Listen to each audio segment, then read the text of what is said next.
Hi everyone. Today we are going to cover part 2 of chapter 6 credit risk measurement and management.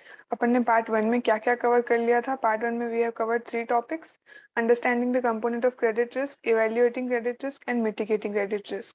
Going further कि अपन ने उनमें क्या क्या पढ़ा था? क्रेडिट रिस्क में अपन ने समझा था कि credit risk is also known as counterparty risk and it exists in both the situations in banking cases or in non-banking cases.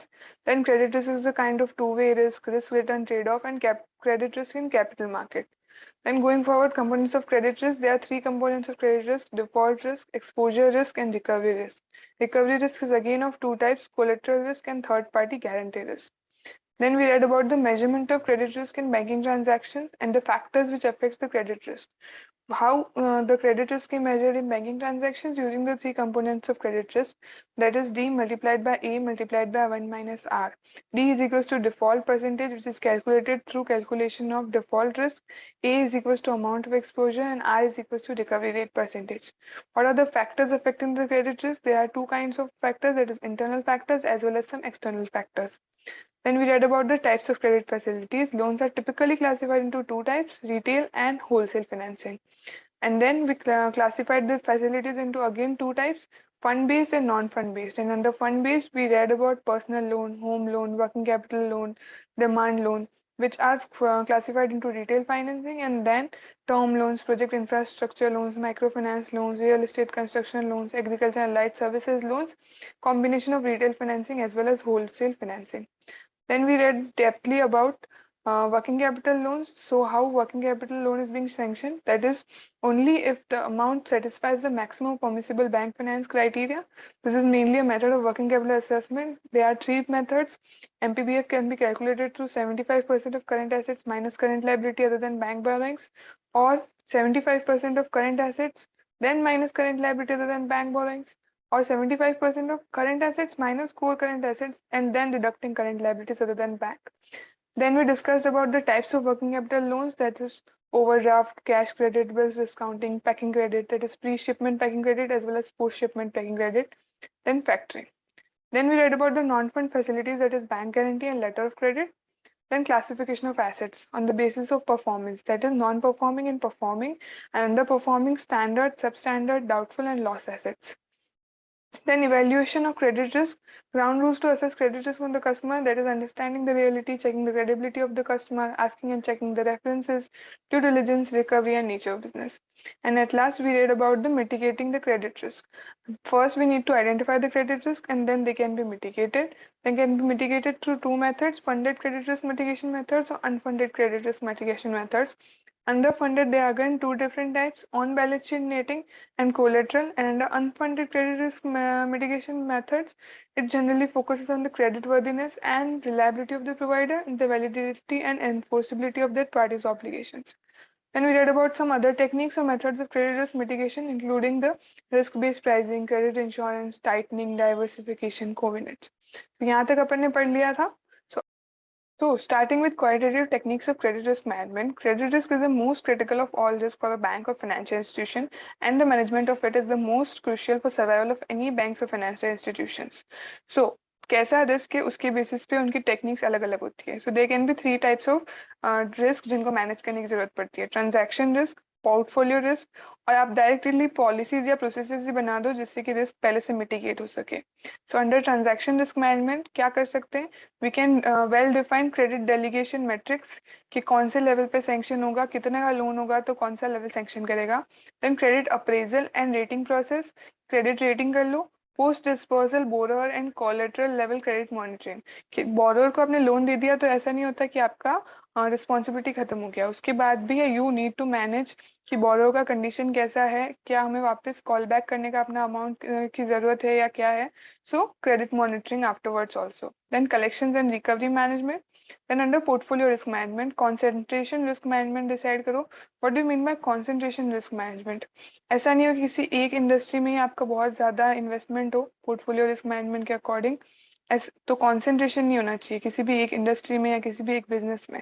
Then investing in risk analysis, risk dashboards and risk systems.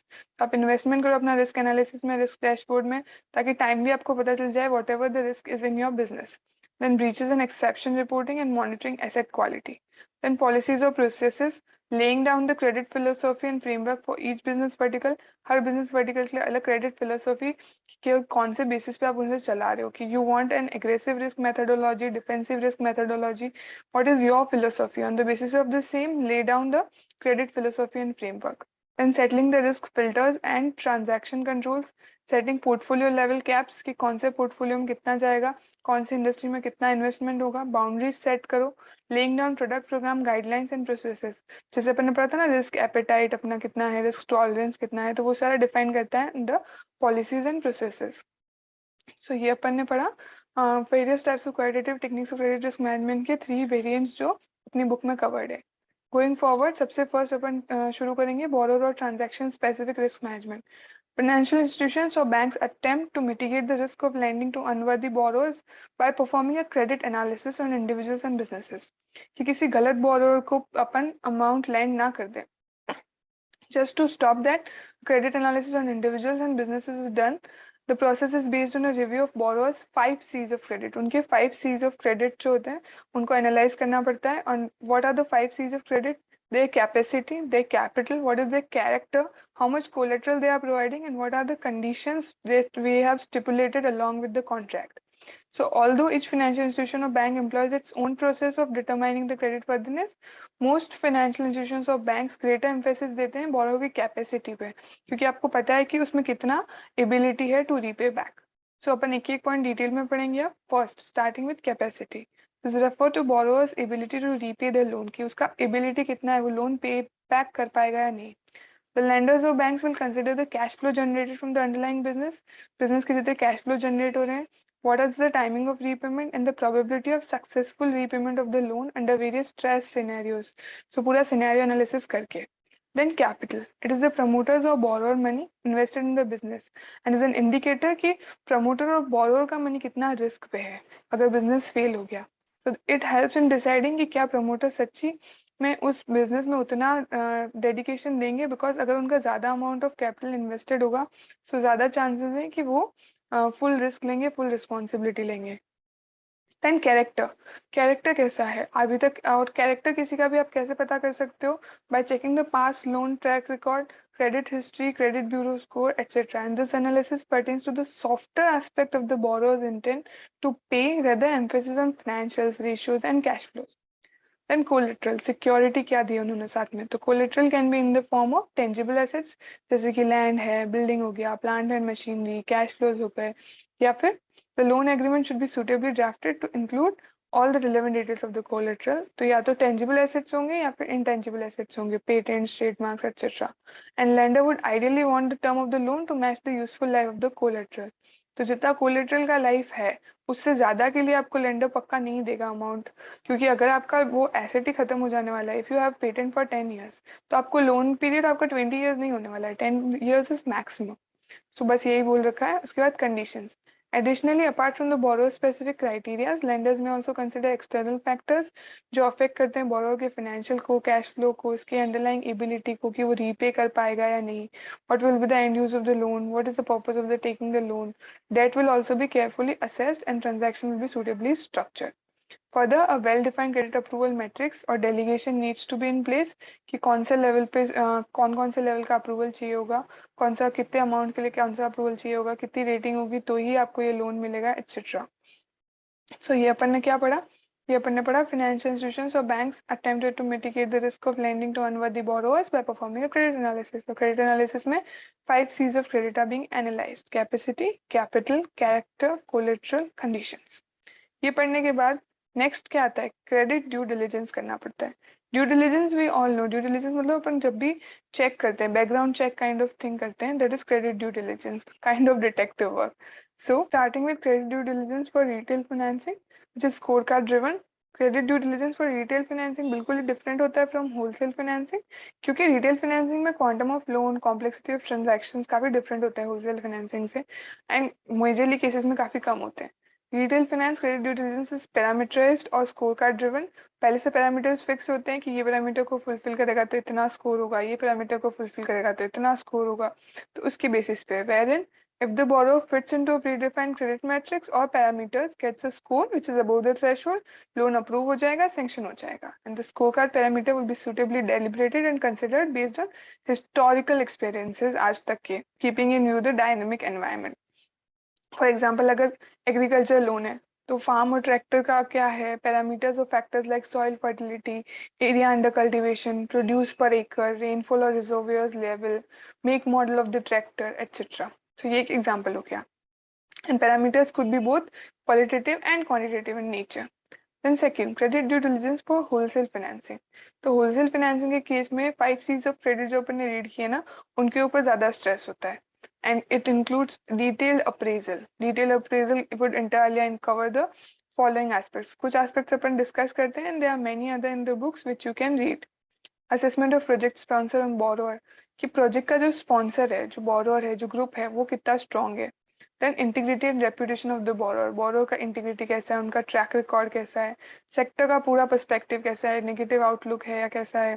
Because as you can all see in Covid situation कैसा हुआ था, hotels है या फिर theatres है, उनका outlook ही पूरे business sector का नेगेटिव हो गया था बिकॉज दे ऑल नो कि अभी उनको बिजनेस नहीं आने वाला. सो अकॉर्डिंगली सेक्टर का पर्सपेक्टिव डिसाइड होता है. देन टेक्निकल फिजिबिलिटी इवैल्यूएशन करो, डेट सर्विसिंग कैपेबिलिटी, ऐसे सारे पॉइंट्स जितने भी रिलेवेंट है to the business, detail needs to be appraise detailed. Then there are some credit rating scales. तो क्रेडिट रेटिंग स्केल्स मतलब कुछ ऐसे इंस्टीट्यूशंस हैं जो क्रेडिट रेटिंग करके देते हैं. क्रेडिट रेटिंग स्केल्स होती है कि आपका अगर इतना आपने सुना होगा जैसे डबल ए रेटिंग है, ट्रिपल ए रेटिंग है, इस कंपनी की डबल बी रेटिंग है. सो ये क्रेडिट रेटिंग होती है on the basis of some scales. और ये कुछ credit rating agencies in India which do does the same. और कौन कौन सी हैं, क्रिसिल है, इकरा है, केयर, फिच, सिबिल, स्मेरा, बहुत सारों के नाम तो आपने सुने हुए भी होंगे. So rating scale for long term instruments के लिए कैसे करते हैं, तो सबसे हाईएस्ट जो होती है normally that is triple A which considered as highest safety. Instruments with this rating are considered to have the highest degree of safety regarding timely servicing of financial obligations. इसका मतलब क्रेडिट रिस्क लो है अगर highest safety है तो. Then double A highest safety, then A is adequate safety, then triple A, double A के बाद triple B, then double B, then B, then C, and D means default. And similarly A1, A2, A3, A4, D. तो मतलब सबका अपना अपना rating scale defined होता है. और वो फिर रेटिंग देने के बाद नीचे आप अगर किसी जैसे कोई रेटिंग रिपोर्ट देखना चाहते हैं, तो अगर आप केयर पे गए, आपने कोई लिस्टेड कंपनी का रेटिंग रिपोर्ट देखा एंड वो आपको रेटिंग पता चल गया, ठीक है ये, पर आपको अगर और एक्स्ट्रा समझना है तो आप उसका एंड देखेंगे जहाँ पे एब्रीविएशंस का पूरा फुल फॉर्म्स होंगे.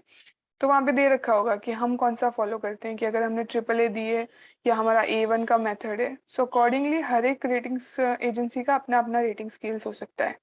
सो जो अपन ने पढ़ा वो जनरल वाला है कि ट्रिपल ए, डबल ए, और जो अपनी बुक में भी डिफाइन था. देन गोइंग फॉरवर्ड अब अपन क्या पढ़ रहे हैं, पोर्टफोलियो रिस्क मैनेजमेंट. तो ये अपन ने कवर कर लिया borrower transaction specific risk management. With portfolio risk management, once the funds are disbursed, periodic review होता है on the portfolio, borrowers or assets. Because भले आपने appraisal process कितना ही sound था आपका appraisal process, लेकिन still there can be some early warning signals which we can detect only through periodic review. What are the early warning signals? Early warning signals are the series of parameters जिसके basis पे आप test करते हैं अपनी business को, अपनी company को, कि whether they are fulfilling the signal. और अगर वो सिग्नल ब्रीच हो रहा है, अगर ऐसा हो रहा है कि वो सिग्नल अराइज हो रहा है, then we ask for the reasons for the justification. And अगर वो जस्टिफिकेशन सेटिस्फैक्ट्री होता है then it's okay, otherwise it's converted into a red flag. So this monitoring mechanism will help take remedial measures and limit losses.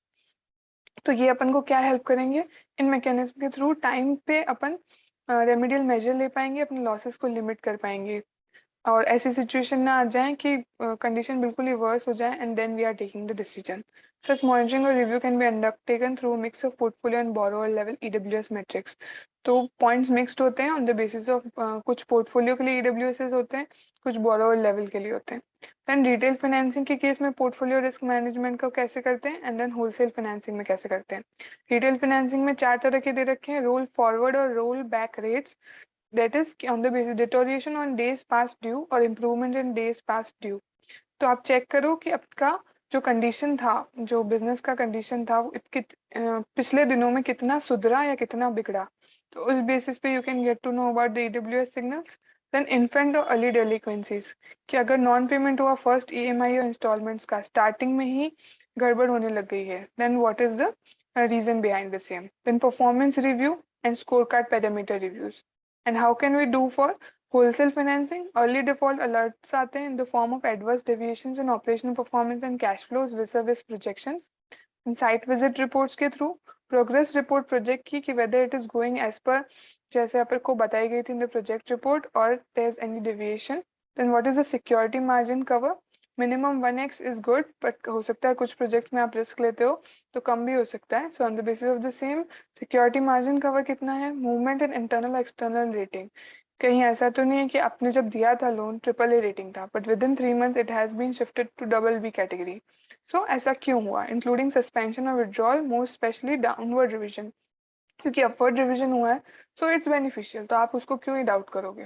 Then covenant monitoring and overdue monitoring and credit concentration risk analysis, stress asset और watch list asset monitoring and any other factors. तो जितना भी appraisal process में अपने check किया वो सारा normally periodic review में भी चेक करते रहना है, बिकॉज कोई भी अर्ली वार्निंग सिग्नल हो तो we try to catch it as soon as possible ताकि लॉस कम से कम रहे. सो ये अपन ने पढ़ा portfolio risk management. Now moving further, special mention account. So अगर बैंक्स को कोई भी प्रॉब्लम लगती है या एनपीए हो जाता है, वो ओवरड्यू ज्यादा दिन तक रह जाता है, so it is included in special mention account SMA. 3 types of categorization are there. First is SMA 0, when principal or interest payment overdue नहीं है for more than 30 days but account showing signs of incipient stress. आपको पता चल रहा है कि account stress में है, भले ही वो ओवरड्यू नहीं है, not more than 30 days, then the account is categorised as SMA 0. It is shifted to SMA 1 when principal or interest payment becomes overdue between 31 to 60 days, and it is shifted to SMA 2 when principal or interest payment overdue between 61 to 90 days. And we all know कि अगर principal or interest payment remains overdue for more than 90 days, then it is categorized as non-performing asset (NPA). तो NPA से पहले ये 3 levels होते हैं. So that कि आपका एनपीए हो ना, उससे पहले ही आपका कंसर्न आपको पता चल जाए कि यहाँ पे आपको ध्यान देने की ज़्यादा ज़रूरत है. एंड आपको अगर टाइम पे डिसीजन लेना पड़े to withdraw from the borrower तो आपको पहले से पता हो. सो इसलिए ये अकाउंट्स को पहले से डिसाइड करते रहते हैं, पहले से कैटेगराइज करते रहते हैं. Credit risk rating process. It is an important tool to manage large ticket exposure credit risk, because credit अपन किसी को दे रहे हैं and without rating किए देते हैं तो it's very risky. So this is very important tool अब मैनेज करने के लिए क्रेडिट रिस्क को.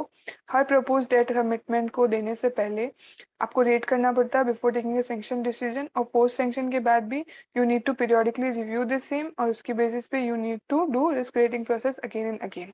रेटिंग प्रोवाइड करता है consistent and common scale for measurement of credit risk of a loan asset, because सारी जितनी भी एंटिटीज होती है उनका रिस्क रेटिंग रखा होता है. सो कंपेयर किया जा सकता है कि किस में क्रेडिट रिस्क ज्यादा है, किस में कम है. कैसे, किस बेसिस पे होता है? On the basis of probability of default coupled with estimation of loss given default.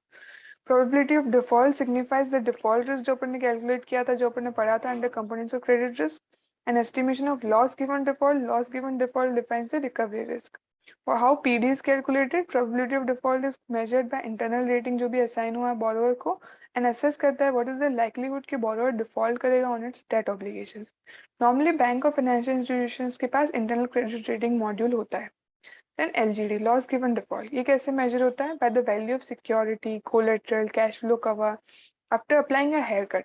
Because recovery risk में अपन यही पढ़ते हैं ना कि कितना रिस्क है, कितना अमाउंट रिकवर नहीं होगा, तो रिवर्स माइनस करते हैं 1 - R%. कितना रिकवर होने वाला है तो इतना रिकवर नहीं होगा. So on that basis LGD is calculated and accordingly credit risk is rated. Going forward, credit loss estimation. How credit loss is estimated? There are two ways, two types of losses: expected and unexpected. Expected जो अपन ने calculate किया था using the formula, जो default risk multiplied by exposure risk multiplied by 1 minus recovery percentage, that is expected loss, that is average loss that an organization expects. An unexpected loss, whatever above expected loss, everything comes under unexpected loss, loss that an organization incurs over and above. This is also known as variation in expected loss and includes the possibility of large losses, because unexpected चीज हो रही है तो कितनी भी बुरी हो सकती है, we never know. Then credit loss estimation में 3 इंटीग्रल कंपोनेंट्स है नॉन एज रिस्क कंपोनेंट्स। वही जो अपने कंपोनेंट्स ऑफ क्रेडिट रिस्क पढ़े थे, default risk, recovery and exposure risk, उन्हीं को डिफाइन किया है, बट इन द वे कि उनको जब क्रेडिट रिस्क को क्वांटिफाई किया जाता है तो फिर उन्हें क्या कहते हैं। तो अगर डिफॉल्ट रिस्क को क्वांटिफाई करते हैं तो that it becomes probability of default, recovery risk becomes loss given default and exposure risk becomes exposure at default. What is exposure at default? That is amount outstanding, उसके साथ साथ जितना भी अनड्रॉन commitment है और जो एक्सपेक्ट कर रहे हो कि ड्रॉ कर लिया जाएगा before the time of default, that comes under exposure default. What is meant by default as per Bank for International Settlement? That fulfills either of the following two events, जो दोनों में से कोई भी एक इवेंट को सेटिस्फाई करे। So second वाला इजी है, obligor is past due more than 90 days on any material credit obligations। तो कोई भी obligations 90 days से ज्यादा overdue रह गई है तो that becomes a default। And first क्या है, बैंक कंसिडर करता है कि obligor is unlikely to pay its credit obligations to the banking system rule without recourse by the bank to action such as realizing security। तो bank को अगर security utilise करना पड़ेगा और उसके बाद ही उसको अमाउंट रिसीव होगा। बैंक को अगर ऐसी सिचुएशन लगती है, जरूरी नहीं है कि उस केस में ओवरड्यू रहा ही हो, बैंक को सिर्फ अर्ली वार्निंग सिग्नल से या रेड फ्लैग से भी पता लग सकता है। तो अगर ऐसी सिचुएशन है then also it is considered as default, because आपका जो भी रिकवरी है वो नॉर्मल कंडीशंस में नहीं हो रहा है, then it becomes a default. And going forward, how probability of default is estimated? There are three types of methods through which probability of default can be estimated: pooling method, statistical method, and structural method. Starting with pooling method. Pooling method में क्या करते हैं, पुराना जितना भी historical data है pool करते हैं, एक जगह पे collect करते हैं, and on that basis we try to estimate the probability of default. What is historical PD? Equals to ratio of facilities that have defaulted to the total facilities. Company पुराना ratio निकालते हैं, on the basis of the same we estimate the probability of default. Facilities are divided into different categories. तो ये pools कैसे बनते हैं, अलग अलग categories के basis पे, अलग अलग risk driver के basis पे अलग अलग pools बनाते हैं। Then statistical method. Data on characteristic of retail obligors का characteristic क्या है, corporate obligors का characteristic क्या है, उसके बेसिस पे रिस्पेक्टिव प्रोबेबिलिटी ऑफ डिफॉल्ट्स निकलता है स्टैटिस्टिकल मेथड को यूज करके।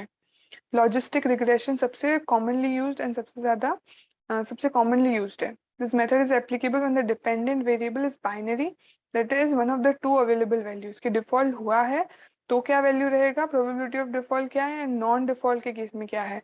सो ये binary value है, that's why it is a limitation also. Variable indicates whether or not it has gone into default over a certain time horizon, कि पुराने इतने time period में वो कभी डिफॉल्ट में गया या नहीं गया। Common variable sources use to estimate the PD of corporate के केस में क्या वेरिएबल सोर्सेज यूज करते हैं, फाइनेंशियल स्टेटमेंट्स हैं, ओनर का डेटा है, टाइप ऑफ लोन क्या है, साइज ऑफ लोन क्या है, इंडस्ट्री ऑफ कंपनी क्या है, etcetera. And in case of retail obligors, variable sources normally are customer geographics, demographics, income statistics, age of loan, number of late payments, etc. तो ये तो हुआ statistical methods जो अपन statistics में पढ़ते हैं। Then structural method generally applicable for listed corporate entities, where structural methods are used to calculate the probability. Structural models like Monte Carlo अपन पढ़ते हैं ना, कि बहुत बड़े बड़े सॉफ्टवेयर होते हैं, through that using that calculations होती है। So similarly, calculate the probability of default for corporate based on the value of its assets and liabilities. So ये अपन ने पढ़ा estimation of probability of default, three methods: pooling method, structural method, and statistical method. Then estimation of loss given default. Loss given default को कैसे estimate करते हैं? First, LGD is calculated using recovery risk. It is defined as the percentage loss rate on EAD, that is exposure में कितना percentage loss हो सकता है given the obligor defaults, अगर obligor default करता है। It provides the loss that a bank is bound to incur when a default occurs. Components of loss that will be incurred given the obligor defaults are: तो obligor defaults करता है तो क्या क्या components lose हो सकते हैं, principal, उसका carrying cost, उसका workout expenses etcetera. Value of LGD varies with the economic cycle. LGD का वैल्यू, और जैसे अपन स्ट्रेस सिनेरियो से सिनेरियो एनालिसिस करते हैं ना, उसी बेसिस पे यहाँ पे वैल्यू ऑफ एलजीडी बता रखा है on the basis of economic cycle. So the following variations in LGD are defined. First is cyclical LGD, based on recent data and its value depends on the economic cycle in which we are. Then long run LGD, average long term LGD, corresponding to a non-cyclical scenario that is not dependent on the time the LGD is calculated. General कि long run में कितना LGD we are expecting. Then downturn LGD represents the LGD at the worst time of the economic cycle. So क्या क्या estimate कर दिया अपने, probability of default and loss given default and exposure default अपन पहले read कर चुके थे कि जितना भी exposure pending है और जितना भी आप मान रहे हैं कि अनड्रॉन कमिटमेंट ड्रॉ हो जाएगा बिफोर डिफॉल्ट का time, that is exposure default. Credit default swaps. So first we are going to understand through this picture. There is a fund house which wants to lend to corporate, is ready to lend rupees 100 crore at 14%. But the corporate is too risky. Corporate ज़्यादा risky लग रहा है. That's why buyers. That's why the fund house wants to minimize the risk. और उस risk को minimize करने के लिए उसने वो loan को insure कराया against default through the CDS seller at 1% per annum. कि whatever 14% receive हो रहा है उसको corporate से, उसमें से 1% fund house will pay to that CDS seller. So how this works? Fund house को रिस्क था कि उसको क्रेडिट रिस्क बियर करना पड़ेगा. कॉर्पोरेट अगर फेल हो गया तो उसको सारा अमाउंट पे ऑफ करना पड़ेगा. तो फंड हाउस ने उससे बचने के लिए, उस सिचुएशन को फेस करने के लिए सीडीएस सेलर को अपना क्रेडिट रिस्क सेल कर दिया, स्वैप कर लिया उसके साथ. उसका डिफॉल्ट रिस्क अब शिफ्ट हो गया सीडीएस सेलर पे. तो whenever that corporate will fail, तो फिर सीडीएस बायर जो था फंड हाउस, उसको बियर नहीं करना है, सीडीएस सेलर को बियर करना है. बिकॉज सीडीएस सेलर उसके लिए प्रीमियम ले रहा है 1% का एंड सिर्फ इंश्योरेंस दे रहा है, और उसके अगेंस्ट इन दोनों fund house and CDS seller के बीच में और कोई मॉनेटरी ट्रांजैक्शन नहीं होता है. So this is how a credit default swap works in easy sense. कि फंड हाउस को कॉर्पोरेट को लोन देना था but corporate was too risky, so fund house decided to get it insured from a third party which is a CDS seller which is giving insurance against default. अगर corporate का कभी default होता ही नहीं है तो CDS seller will never come into picture. CDS seller बस fund house से 1% पर एनम का अपना प्रीमियम रिसीव करेगा हर साल एज अ इनकम एंड गायब हो जाएगा वो सिचुएशन से. एंड अगर कॉर्पोरेट ने डिफॉल्ट कर दिया तो whatever the default amount is will be fulfilled by CDS seller and fund house पे कोई क्रेडिट रिस्क नहीं रहेगा. Is credit default swap. So अब अपन पॉइंट वाइज पढ़ते हैं. Credit default swap is a financial swap agreement that the seller of the CDS will compensate the buyer in the event of loan default or the credit event. तो अपने case में CDS seller fund house को repay करेगा, उसको compensate करेगा. However, CDS के case में ऐसा होता है कि anyone can purchase. ऐसा जरूरी नहीं है कि कोई अंडरलाइंग बोरोइंग्स हो ही. फॉर एग्जाम्पल अगर फंड हाउस ने किसी कॉर्पोरेट को लोन नहीं दिया, then also fund house estimate कर रहा है कि अगर मैं कॉर्पोरेट को देता तो वो डिफॉल्ट कर देता. तो सिर्फ इस स्पेकुलेटिव बेसिस पे भी ऐसा वो अपना सीडीएस सेलर से कॉन्ट्रैक्ट कर सकता है कि वो 1% प्रीमियम दे रहा है. एंड अगर ये कॉर्पोरेट ने डिफॉल्ट किया, मेरे साथ नहीं किया बिकॉज मेरे पास तो लोन अमाउंट था ही नहीं, then also CDS seller will need to pay back CDS buyer, and these kind of CDSs are called naked CDSs. So then next point, if there are more CDS contracts outstanding, जबकि bonds इतने existence में है ही नहीं, protocol exist करता है hold a credit event auction. That is payoff received is usually substantially lender's face value of the loan. So अगर CDS seller ने इतने सारे कॉन्ट्रैक्ट कर लिए जितना कि बॉन्ड है ही नहीं मार्केट में, एंड कॉर्पोरेट का अमाउंट से भी ज्यादा का सैंक्शन हो चुका है. फॉर एग्जांपल अगर कॉर्पोरेट का कैपेसिटी है 200 करोड़ का पे बैक करने का, और इस फंड हाउस ने 100 करोड़ का लोन लिया और इस बेसिस पे उसने इंश्योरेंस करवा लिया. किसी और ने स्पेकुलेटिव बेसिस पे 100 करोड़ 150 करोड़ करने का ट्राई किया 150 करोड़ का, तो जो 50 करोड़ है वो क्रेडिट इवेंट ऑक्शन हो जाएगा. उस 50 करोड़ को नहीं माना जाएगा, उसको उसी टाइम फिनिश कर दिया जाएगा.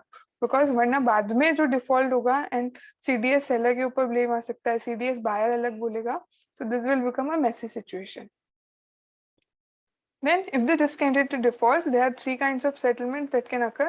I have written two kinds because two kinds main है. Auction settlement is a rare situation. Auction settlement तब होता है जब bonds जितने existence में हैं उससे ज़्यादा का pay off हो जाए, उससे ज़्यादा के agreements हो जाए. So this doesn't come in normal settlement. दो नॉर्मल सेटलमेंट होते हैं, फिजिकल सेटलमेंट हो या फिर कैश सेटलमेंट हो. तो या तो कैश में पे ऑफ कर दे, एडजस्ट कर दे. जैसे कि फंड हाउस को कॉर्पोरेट को जितना देना था, कॉर्पोरेट को फंड हाउस को जितना देना था वो सीडीएस सेलर सीडीएस बायर को देने वाला है, और सीडीएस बायर को जितना सीडीएस सेलर को देना है, तो वो आपस में एडजस्टमेंट कर ले और नेट अमाउंट रिसीव या पे हो जाए. That is cash settlement. और फिजिकल सेटलमेंट कैसे, कि जितना भी बॉन्ड से जितना भी डिसाइड हुआ था वो सारा फंड हाउस को रिसीव हो, सीडीएस सेलर अरेंज करके सीडीएस बायर को दे. वॉट एवर द सिक्योरिटी अगर डिसाइड हुई थी तो सिक्योरिटी फिजिकली सेटल करे. देन आगे बढ़ते हैं की features of RBI guidelines and CDS. CDS इतना इंपॉर्टेंट इंस्ट्रूमेंट है, so there needs to be guidelines इसको मैनेज करने के लिए. तो आरबीआई की कुछ गाइडलाइंस है. Participants in the CDS markets are classified as either users or market makers. क्या डिफरेंस है दोनों में? यूजर्स कौन होते हैं? वो जो सीडीएस, उन्हीं सीडीएस को ले सकते हैं जिनके अंडरलाइन कोई बोरोइंग हो। वो कोई नेकेड सीडीएस जो होते हैं उनको इशू नहीं कर सकते।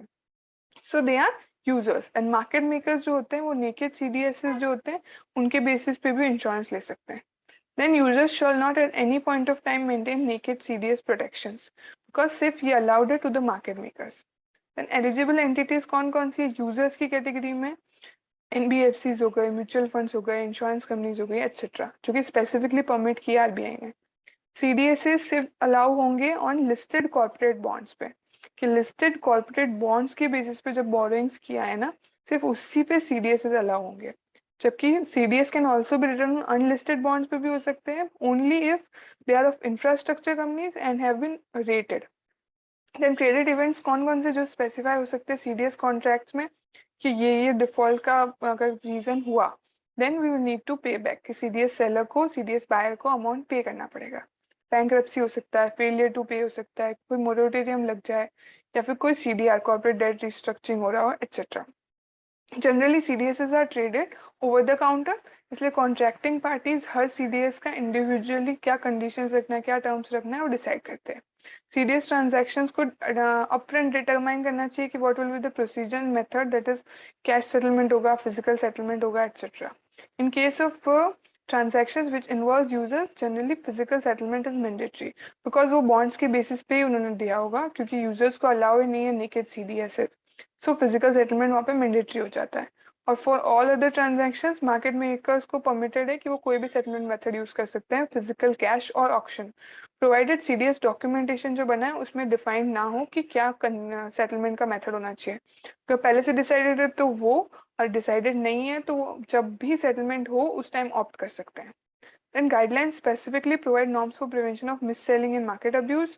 RBI has also incorporated certain reporting requirements जो guidelines require है कि market maker को report करने पड़ते हैं उनके CDS traders, both users को and दूसरे market makers को within 30 minutes of their deal। तो जैसे ही market maker कोई deal करता है, because market makers are doing the deals speculative basis पे, तो ऐसा नहीं होना चाहिए कि जितने बॉन्ड्स है ही नहीं उससे ज्यादा की डील हो जाए। तो 30 मिनट्स के अंदर डील टाइम के उनको बाकी यूजर्स को और अदर मार्केट मेकर्स को इन्फॉर्म करना पड़ता है, सो दैट अगर उनको कोई भी केस हो, उनको कोई भी ऐसा सिचुएशन हो कि दे वांट टू से कि ये नहीं हो सकता, तो वो टाइम पे कर सके। Then credit insurance. There are two kinds of things: credit default swaps and credit insurance. Credit default swaps अलग चीजें होती है, credit insurance अलग चीज होती है। The insurance product is a type of property and casualty insurance, कि कुछ गड़बड़ हुई या कुछ लॉस हुआ तभी इंश्योरेंस एक्टिवेट होगा, and should not be confused with other products. Varied names of such insurance are trade credit insurance है, बिजनेस क्रेडिट इंश्योरेंस है, एक्सपोर्ट क्रेडिट इंश्योरेंस है, जो अपन ने जनरली बिजनेस स्टडीज में पढ़ा है till 12th। So main important चीज जो अभी आप सबके दिमाग में आ रही होगी ना, कि credit default swaps and credit insurance दोनों एक जैसे तो साउंड कर रहे हैं, बट क्रेडिट डिफॉल्ट स्वैप्स में भी इंश्योरेंस अगेंस्ट डिफॉल्टली तो ले रहे हैं। तो what is the main difference? So what is the main difference we will be covering in part 3, and the topics whichever जो बच गए हैं इस चैप्टर के, all will be covered in part 3 and this chapter will be completed. Thank you, bye bye.